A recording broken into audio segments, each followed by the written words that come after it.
اللہ الرحمن الرحیم۔ عام کی دو قسمیں، عام غیر المخصوص البعض ہم نے پڑھ لیا، جس عام میں سے کسی کو خاص نہ کیا جائے اس کا حکم قطعی اور یقینی ہوتا ہے۔ عام خص عنہ البعض، وہ عام جس سے بعض افراد کو خاص کیا جائے اس کا حکم۔ اما العام الذی خص عنہ البعض فحکمہ انہ یجب العمل فی الباقی مع الاحتمال۔ عام، وہ عام جس سے کچھ افراد کو خاص کیا جائے اس کا حکم یہ ہوتا ہے کہ جن افراد کو خاص کر لیا جائے، جن افراد کو اس عام سے نکال لیا جائے،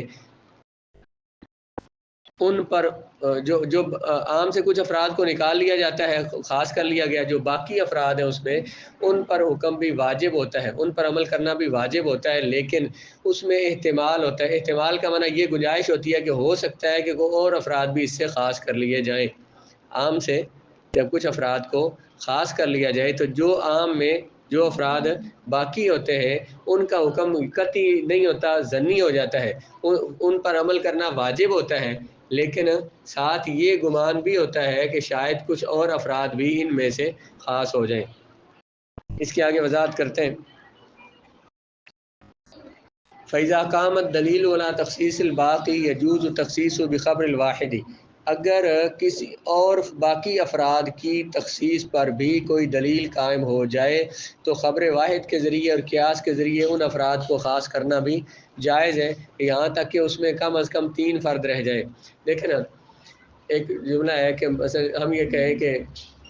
یہ تمام لوگوں کو چھٹی ہے سوائے فلاں فلاں کے، ان کو چھٹی نہیں ہے، یہ جن کو ہم نے الگ کیا یہ خاص ہو گئے، ان کو خاص کسی وجہ سے کیا ہوگا، کوئی دلیل ہوگی ان کے خاص ہونے کی، ان کو کیوں نہیں چھٹی دی گئی۔ تو جب ہم نے کہہ دیا، مثلا اس دن میں نے مثال دی تھی کہ سب کو چھٹی ہے سوائے دورے والے کو، ان کو چھٹی نہیں ہے۔ اب دیکھا کہ دورے میں بندے کتنے ہیں، 10 بندے ہیں، مثلا 10 بندے خاص ہو گئے، یہ اس سے الگ ہو گئے، اس عام سے الگ ہو گئے۔ اب ان کو چھٹی کیوں نہیں دی؟ ان کو ہم نے اس کے اضافی نے ہم نے پڑھانا ہے، ہم نے انہیں چیزیں لکھوانا ہے، اس وجہ سے انہیں چھٹی نہیں ہے۔ اب ہو سکتا ہے کہ یہ جو اس عام میں سے کچھ افراد کو خاص کر لیا کس دلیل کے تحت کہ ان کو ہم نے ایکسٹرا ان کو پڑھانا ہے۔ اب یہ ایکسٹرا ہو سکتا ہے کہ کسی اور کو بھی پڑھانا ہو، باقی سب کے لیے حکم یقینی تھا کہ اس باقی سب کو چھٹی ہے، لیکن یہ احتمال تو تھا نا کہ شاید ان میں کوئی اور بھی ہو جو کہ آج یہاں پہ نہیں آیا، آپ کی کلاس میں مثلا کوئی اور ہو جو آج نہیں آیا، تو وہ بھی اس میں شامل ہو، اس کو بھی خاص کیا جا سکتا ہو اسی دلیل کے ساتھ، جس دلیل کے ساتھ آپ کو خاص کیا گیا اسی دلیل کے ساتھ ان کو بھی خاص کیا گیا ہو۔ اگر تو کوئی اور نہیں ہے تو پھر وہ جو باقی ہے حکم ہے ان پر کیا کہا کہ جو عام میں باقی افراد بچ گئے، جو باقی سب ہے، ان پر حکم، ان کے لیے چھٹی کرنا واجب ہے، ضروری ہے، ان کے لیے جو حکم ثابت ہوگا چھٹی کا وہ واجب اور ضروری ہوگا، لیکن احتمال ساتھ موجود ہے کہ کچھ اور افراد بھی خاص کر لیے جائیں اس میں سے، یعنی ان کو بھی ہم نے ایکسٹرا پڑھانا ہو تو ان کو بھی ہم چھٹی نہ دیں، ہو سکتا ہے۔ فَإِذَا قَامَتْ الدَّلِيلُ عَلَىٰ تَخْصِيصِ الْبَاقِي، جب باقی افراد کے خاص ہونے پر بھی کوئی دلیل موجود ہو جائے تو پھر ان کو بھی خاص کرنا جائز ہے، حدیث خبر واحد کے ذریعے اور قیاس کے ذریعے۔ جو باقی عام میں افراد تھے اگر ان کو خاص کرنے کی کوئی دلیل مل جائے تو پھر ان کو بھی خاص کر لیں گے۔ خاص کس کے ساتھ کر سکتے ہیں؟ خبر واحد اور قیاس کے ساتھ۔ وہ کیوں بھلا خبر واحد کے ساتھ کیوں خاص کر سکتے ہیں؟ جب عام میں سے کچھ افراد کو خاص کر لیا تو باقی ہم نے کیا کہا، وہ جو عام ہے وہ اب قطعی نہیں رہا، وہ کیا ہو گیا، ظنی ہو گیا۔ جب وہ ظنی ہو گیا تو خبر واحد اور قیاس بھی تو ظنی ہوتے ہیں، تو ظنی دلیل کے ساتھ دلیل ظنی میں سے دلیل ظنی سے ظنی دلیل کے ساتھ اور افراد کو خاص کیا جا سکتا ہے۔ خبر واحد کے ذریعے جو ظنی دلیل ہے اس کے ذریعے اس عام سے اور افراد کو خاص کیا جا سکتا ہے۔ جس عام سے بعض افراد کو خاص کر لیا، اب اس کا ترجمہ دیکھیں ذرا، یعنی اس عام کا حکم تمام افراد کو شامل نہ ہو بلکہ بعض افراد کو اس حکم سے الگ کر لیا گیا ہو تو اس عام کا حکم ظنی ہو جاتا ہے۔ ما احتمال التخصیص، ما احتمال التخصیص کا معنی کیا ہے کہ وہ ہو سکتا ہے کہ اس سے اور افراد بھی خاص ہو سکتے ہو، اس کے بقیہ افراد پر عمل کرنا واجب ہے، یعنی اس کے بقیہ افراد کے خاص ہونے کا بھی احتمال ہے اور اس کا حکم ظنی ہے، اس کے باوجود اس کے بقیہ افراد پر عمل کرنا واجب ہے، کیونکہ صحابہ کرام رضی اللہ عنہم نے ایسے عام سے استدلال کیا، لہذا عام مخصوص عن البعض کے حجت ہونے پر اجماع ہو گیا۔ وہ جو عام سے کچھ افراد کو خاص کر لیا تو وہ عام ظنی ہو گیا، لیکن صحابہ نے اس کو دلیل بنایا ہے، اس عام کو بھی صحابہ نے دلیل بنایا ہے، تو اس لیے ہم یہ کہیں گے کہ اس عام کو دلیل بنایا جا سکتا ہے۔ بس جب بقیہ افراد کے خاص ہونے پر بھی کوئی دلیل شرعی قائم ہو جائے گی تو پھر خبر واحد اور قیاس سے بھی عام مخصوص البعض کے افراد کی مزید تخصیص کرنا بھی جائز ہوگی۔ کچھ افراد کو خاص کر لیا اور تو باقی افراد کے خاص ہونے پر دلیل حدیث سے موجود ہو یا قیاس سے موجود ہو تو ان کو بھی خاص کرنا جائز ہوگا، یہاں تک کہ ان افراد کی تخصیص کرنا جائز ہوگی۔ اور پھر یہ نہیں کہ سارے افراد کو اس میں سے خاص کر لیں، مثلا ہم نے کہا کہ سب کو چھٹی ہے سوائے اس کلاس کے، تو پھر ہم اور افراد کو بھی خاص کرتے ہیں، ان کو بھی ہم پڑھائیں گے، ان کو بھی چھٹی نہیں کرتے، ان کو بھی نہیں کرتے، ان کو بھی نہیں کرتے،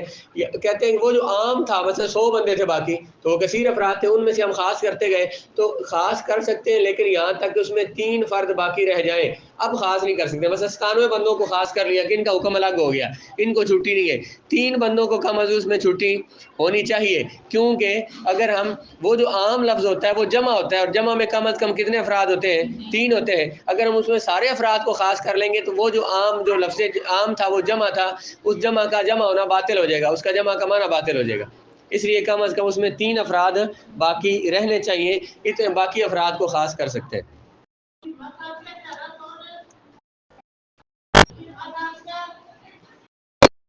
اس سے یہاں تک کہ ان سے افراد کی تخصیص کرنا جائز ہوگی کہ اس کے تحت 3 افراد باقی رہ جائیں، اس سے آگے تخصیص جائز نہیں، تاکہ قرآن کے عام کے حکم کا خبر واحد اور قیاس سے نسخ لازم نہ آئے۔ یعنی یہ نہ ہو کہ سارے افراد کو اگر ختم کر دیں گے ہم، مثلا ہم نے کہا سب کو چھٹی نہیں ہے تو یہ تخصیص نہیں ہوگی۔ اگر ہم نے کہا بھائی سب کچھ پہلے کہا تھا کہ اس کلاس کو چھٹی نہیں، باقی بس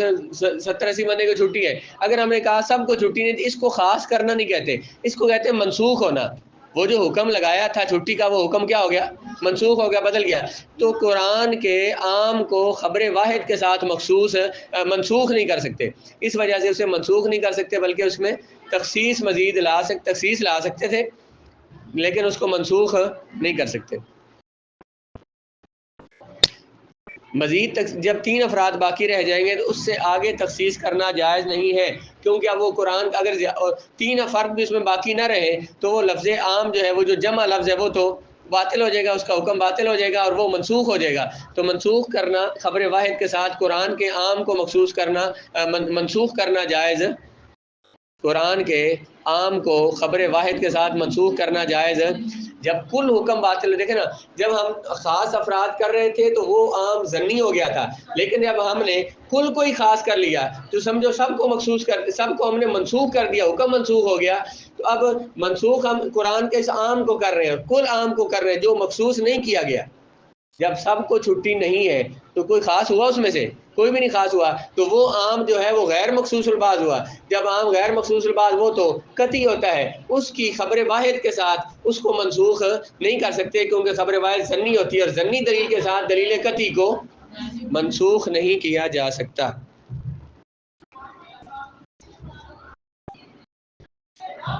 اس کی تحقیق یہ ہے کہ وہ عام جو صیغہ کے لحاظ سے بھی جمع ہو، اس کے معنی میں جمعیت کا مفہوم پایا جاتا ہے۔ جیسے ہم نے نساء کا لفظ بولا یا رجال بولا، تو صیغہ جمع کا تو نہ ہو لیکن اس کے معنی جمع کا دیتا ہو، جیسے قوم،